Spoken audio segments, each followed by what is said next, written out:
Good day to you one and all. It is I, Justin Hawkins. This is Justin Hawkins Rides Again, my YouTube channel. Today I'll be talking about Oasis. I loved Oasis when I was at college. Just thought they were brilliant. Remember there was that bitter rivalry, and it was a period of time when, you know, the rock stars of du jour were not, they weren't polite, and they weren't kind of careful about what they said, and they weren't afraid to upset each other. And there was a brilliant feud happening between Blur and Oasis, and they both released a single in a race for what would obviously be the number one. And I actually bought the Oasis one. I've since come to appreciate both bands, but at the time I was in the Oasis camp, so in the mid-90s, they were my favourite band, I think. Yeah, that's it. When I was at college, I just loved them. They formed in Manchester in 1991. They were originally known as Rain. I didn't know that. In 1995, they recorded What's the Story, Morning Glory, in the midst of a chart rivalry with Britpop peers Blur, spending 10 weeks at number one on the UK albums chart. Incredible stats. I'm going to do some more facts and then show you some of their songs that I really appreciate, and I'll tell you why. Justin Hawkins rides again.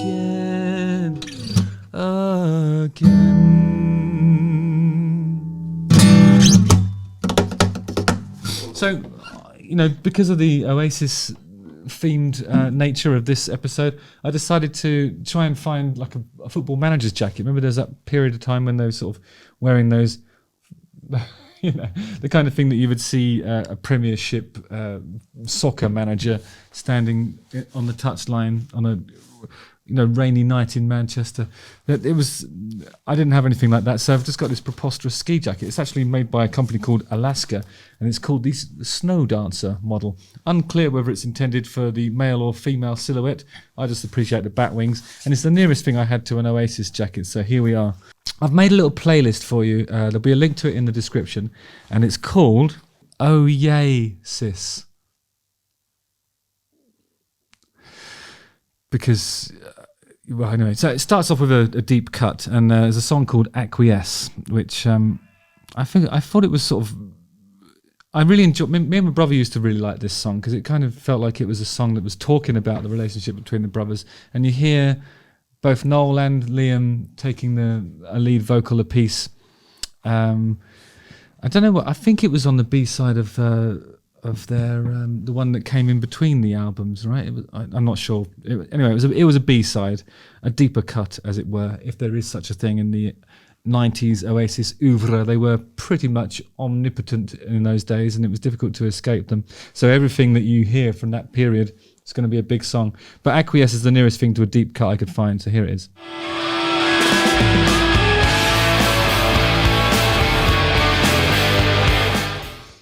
Reminds me, actually, that... How did I know it was going to be an A? So you could argue that's a bit like the Kinks. Or I think it's more like...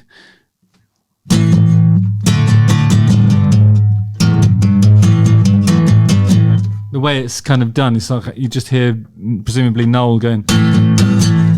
And then he just walks off and has a fag or checks his Rolodex of famous enthusiast. It feels like he's just going like...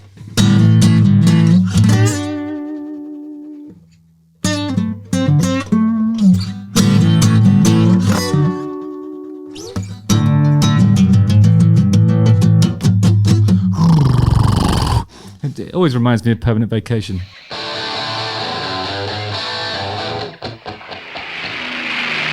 But, you know, crucially, it's Oasis.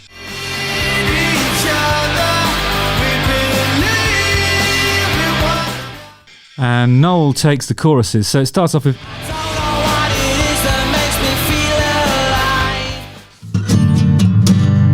So it's almost like a D to a G, but it has this...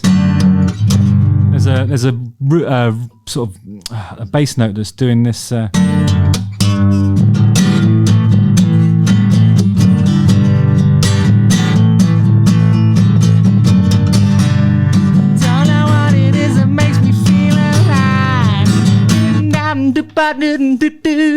Yeah, baby, baby, baby, baby, baby, Oasis, something like that. I only wanna see the light that shines behind So you can hear one of the guitars is going, and then there's another one that's sort of pulling out this bass note. So it suggests it's D, G, really it's A, D, G, but the major third of the D is this F sharp, so you can get that. But it gives it a little bit of a sort of AC/DC vibe, you know. It's like it's got that kind of feel to it, but so I think it's the reason why I chose this is because you get the shared vocals, you get to hear the difference in timbre between the brothers' voices.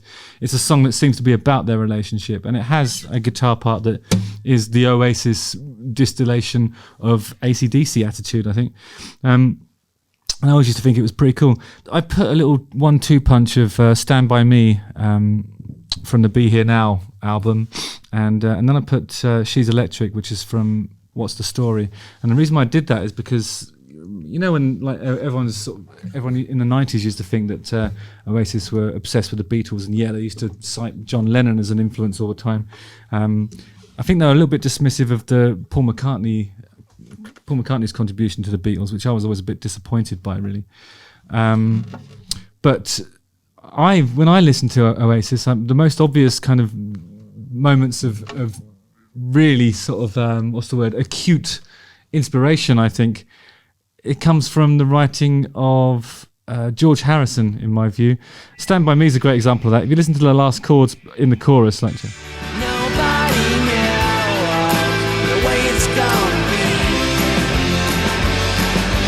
So it's got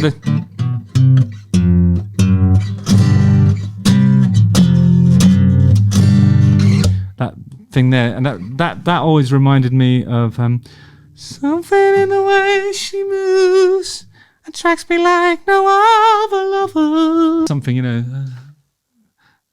Don't wanna leave you now. You know I believe in hell.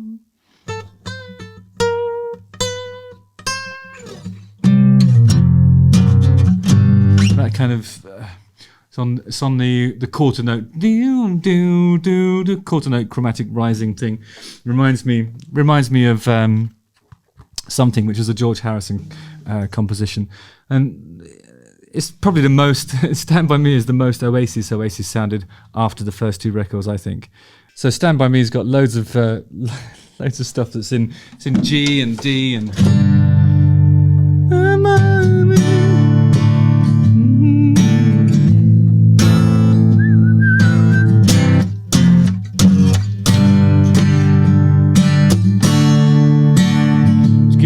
gives Noel Gallagher an opportunity to do his traditional, like a lot of his soloing stuff is going to sound like that, because he does more or less everything in a sort of straightforward pentatonic scale, minor key. It's really, really simple stuff, and part of the reason why guitars were suddenly popular to buy in the 90s. Here's a little fact for you, which you might find interesting. Right, so the band's success also helped local businesses. Pete Caban, the owner of Bandwagon Music Supplies in Perth, Scotland, which closed in 2020 after 37 years in business, said the highlight years were the mid-90s to early noughties, and that was the peak period, the Oasis period, as I call it, where everyone wanted to play guitar.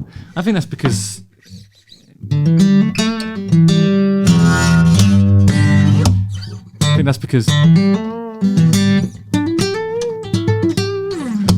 I think Noel Gallagher just did everything in that one scale. If you had that one scale, then you could play the whole catalogue, and you're talking about a catalogue of songs that saw them headlining Nebworth, breaking all kinds of records and just selling millions and millions of albums. It's great for music when someone comes along and does that. I mean, that's one of the reasons why I love Nirvana as well. Just it made guitar playing accessible and desirable and didn't look too daunting, and that's the sort of thing that helps rock music kick on, I think. The next one I put on the just going back to my earlier point about George Harrison's influence. So you listen to this, like in She's Electric. And I want you to know I got my mind made up now. And I want you to know. Reminds me of another George Harrison song. I don't know why nobody told you how to unfold your love. You know, While My Guitar Gently Weeps. It's another Georgie one. I don't know how nobody told you. So I think they took influence from not just John Lennon, I would say all of the writers of the Beatles.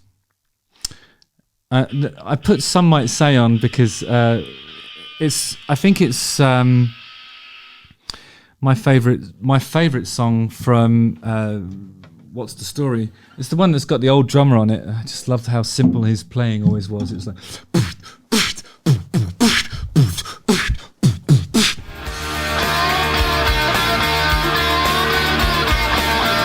really simple. No nuance in it, no need. It was just rock and roll music played by a guy who knew how to do that.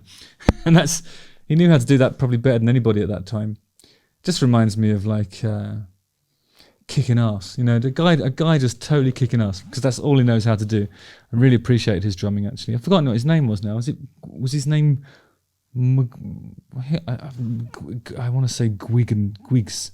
Yeah, okay, so this is it. His name was Anthony McCarroll, and he played on all the songs on Definitely Maybe, which is the first Oasis record, and then he played on Some Might Say,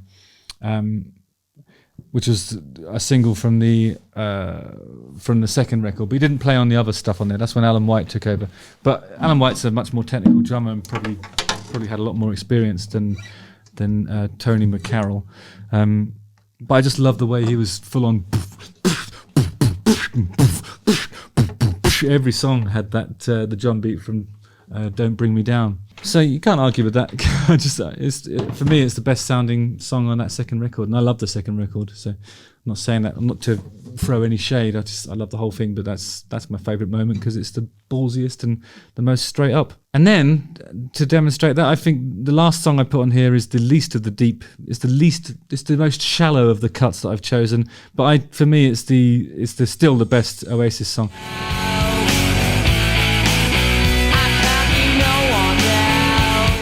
I saw Oasis play in the Norwich Arts Club. I think it was on a Monday night or something. Really, really tiny venue, and they had loads of attitude. It was just awesome. I was really excited to be there. It wasn't full, but some people were trying to stage dive, and the stage was only about that high. Somebody knocked over a mic stand, and then Noel Gallagher just walked off, and the rest of the band finished the song. Then they also walked off, and it was like nobody felt robbed by that. It was only like the third or fourth song in, I think, but it was like, oh, okay, cool. We just saw Oasis, and we all knew. Everybody in that room knew they were going to be fucking massive, but I don't think everybody knew that they were going to be fucking massive. I mean, to the extent that they were, they really are. They really were the band. So I hope you enjoyed that playlist. I always appreciate the deeper cuts. It's always nice to hear what people are up to, and you can find like patterns in the songwriting and certainly in the playing. It's always a thrill to try and unpick those things. I think the second record it's got some quite ambitious moments on it. The first one's just all attitude, and a lot of it comes from that drummer. Anything that's got a really, really simple drum beat and some loud guitars, what more could you ask for?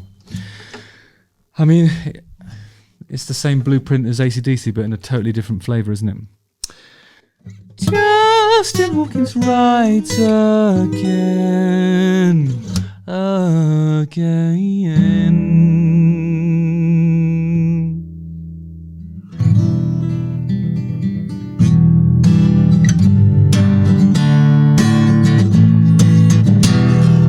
Don't forget to like, subscribe, hit the bell for notifications, watch one of these two videos, and always look for the deeper cuts, because what you get isn't necessarily what you see at first glance. Love you guys. Cheers.